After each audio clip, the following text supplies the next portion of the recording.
Story TV.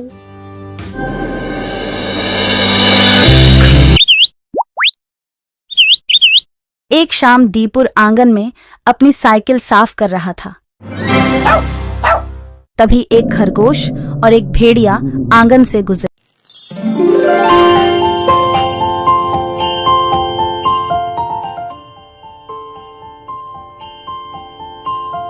Deepu अपनी cycle छोड़कर खरगोश के पीछे भागने लगा।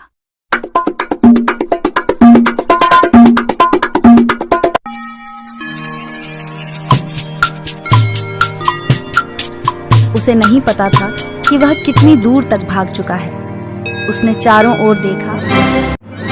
कुछ बड़े पेड़ों पर लंबी जौबियां लटकी रहती हैं। वह डर गया और उसने घर वापस जाने का फैसला किया, लेकिन उसे घर जाने का रास्ता नहीं मिल सका। दीपुर रास्ता भटक गई और रोने लगी।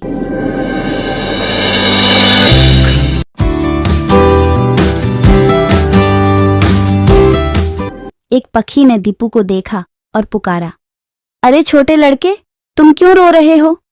दीपुर ने कहा, मुझे घर का रास्ता नहीं मिल रहा। पक्षी ने दीपू से कहा, डरो मत, तुम मेरे साथ पेड़ पर रह सकते हो। मेरे पास कछुए, चमगादड़ आदि भी हैं, या फिर आप वहां किसी पेड़ पर रह सकते हैं। हम तुम्हें प्यार से फल देंगी।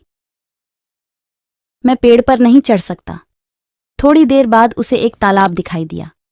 दीपू कुछ देर तालाब के किनारे बैठ गया।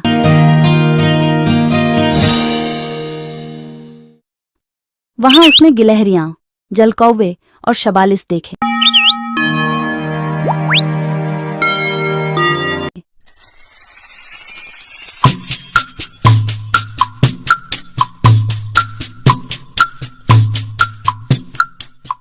एक हिरण तालाब में पानी पीने आया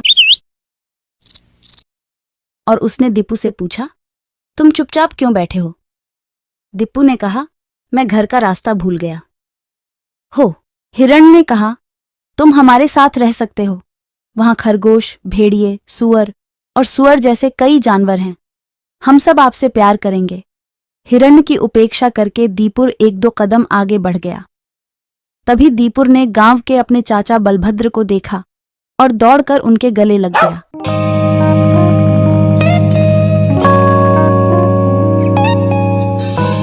उसके चाचा ने दीपू को देखा और उससे पूछा, तुम यहाँ क्यों आए? दीपू ने अपने चाचा को सारी बात बताई।